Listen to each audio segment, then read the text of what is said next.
friends, you guys know the situation. I'm in a different location for a reason, if you haven't seen my recent video. And also, my whole life is falling apart. I have had an allergic reaction, so my face is really puffy. But besides all of that, what a weird way to start. Today, I'm finally gonna go see Talk to Me, which I am so psyched about. Talk to Me is directed by the Raka brothers, Danny Filippo and Michael Filippo. I hope I'm saying their last names right. Funny story. I didn't know whether I should share this or not, but I looked back at my DMs. In 2019, Danny reached out to me to ask for some examples of horror movies I really like, more serious ones, because he was looking to finance a movie. It's so crazy. You never know who's watching you. And also it kind of shows how long these things are in the works. So when I found out that this had happened and they have this horror movie coming out, this highly anticipated horror movie coming out with A24, I was losing my mind. And I have not seen much of the trailer because, you know me, I like to go in as blind as possible. But the movie is about a group of friends who discover how to conjure spirits with an embalmed hand. It has such a cool look to it and some really cool Australian actors who I love in this film, including Zoe Terakis, who was an actor on Wentworth. I love Wentworth. If you haven't seen it, so good. Best Australian TV show. So, I mean, other than Kathy Kim, but whatever. I am so excited to see something that is not only produced homegrown, but it's in partnership with A24. It's gonna be a little bit wild. And if you know anything about Raka, they said it was gonna be completely different to anything that they've done before. But it's just so interesting, this story of how it came together. The film has already rolled out across the world. I see them keep going to premieres. It's a different country every single day. So a lot of people have already seen the film, but I'm seeing a presented by Letterboxd preview tonight. So I'm so excited.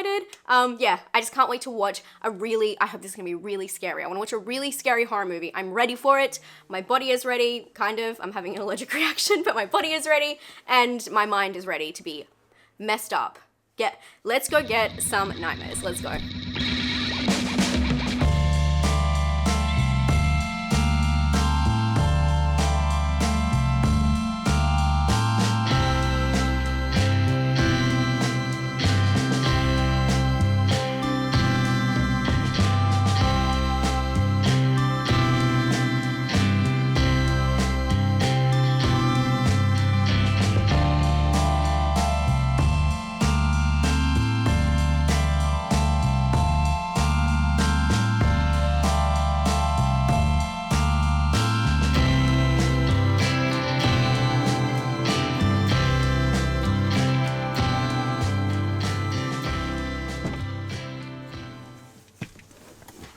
Hi friends! Hi. I just got out of Talk to Me. There was a lot I really liked about this film, and there was some that was, I guess, surprising, and I think that this video, obviously spoiler free, but it's so perfect to set your expectations, because as much as like a trailer, I think that the trailer I've heard, because I like ran out of the cinema a couple of times when it was playing, I feel like it seemed, I guess with the marketing as well, that it was a very action-packed, like full-on movie, and that's not really the case. It's kind of like a half-half thing. So, but initial thoughts, yeah, there's a lot to love here. So the main character in the movie is Mia, and this is played by Sophie Wilde. She is fantastic. Basically, the story follows her and her estranged, not really strange, but distant relationship from her father. She's a teenager, and she spends a lot of time with her best friend. And she coaxes her best friend. She really wants to go play this game that everyone's playing with this embalmed hand. And yeah, from there, just absolute chaos. What I love about this is the game that they play is like a possession game, and it is very rare to get possession films. Obviously there's exceptions, but possession films today that don't have anything to do with like religion or like that kind of aspects. And of course it's spiritual, you gotta believe what you believe. But I just thought it was really awesome to see that. And the transformations in this film are phenomenal. The makeup is superb, and it plays around with possession in a different kind of way than what we've seen before. So I do think that that aspect is truly unique and really exciting, which is a weird thing to say, but exciting and terrifying to watch. The film does go all out, by the way. It starts with a very intense scene, and I think a lot of the film really reminded me, or like drawed a lot of inspiration from Hereditary, but just for particular scenes. And when you watch it, you'll know what I'm talking about, but particular scenes in there, they really do go all out for those scares. And the scares in this aren't jump scares. They are very much creepy crawly music leading up to a climax that makes you feel really uncomfortable to watch, and then they hold it. They hold it and they make you sweat watching it. And I love watching that in horror movies. I just like horror movies that challenge the audience. And you know, when we keep getting like the same kind of cookie cutter or like popcorn movies, that's totally great. That scratches an itch, but this is definitely something that is more unique and changes that aspect, and gives us something new out of possession. So I was really impressed by that whole thing. And that's what the film is kind of about, or like the horror aspect of it. But the rest of it is like cut with drama. It is a story about grief, which I keep saying, like, we can't get over this. This is exactly what horror is at the moment. It's the portrayal of grief and the cathartic stories that we like to watch about it. And this film definitely centers itself around that. And for that aspect, it was a lot slower than I expected, because I thought it was going to be like bam, bam, bam, you know, they summon something, it keeps chasing them, that kind of storyline, but that is not the case. There's an idea about it, obviously the embalmed hand, which is like the symbol of the film, and then they just kind of circle that in different ways. And I had no idea where this film was going, to be honest, because once they've introduced that, I just wasn't sure where they were going to take it. I think for me, it was a very much like more of a simple film, and then a complex issue, a layered issue. It was very much taking you along the ride and not really like a mystery, which I expected more of that kind of thing, like a little, you know, like the paranormal investigation, they find the hand, where the hand comes from, all that kind of stuff. Of course, there's a little bit of that, but it's not to the degree I expected. It very much focuses on the core cast that you meet from the start. But let's talk about the look of the film, which I thought was phenomenal. As I said, the makeup is just to die for in this film, literally, and the gore is fantastic. It was very different, very realistic, but yeah, I just loved it. It's spot on. For the cinematography as well, I really liked all of the shallow depth of field. It had a real softness to it, which I thought was really captivating and interesting. And there was lots of blue tones in contrast in the night scenes, where in the day scenes it was complete stark difference, which I thought was really interesting.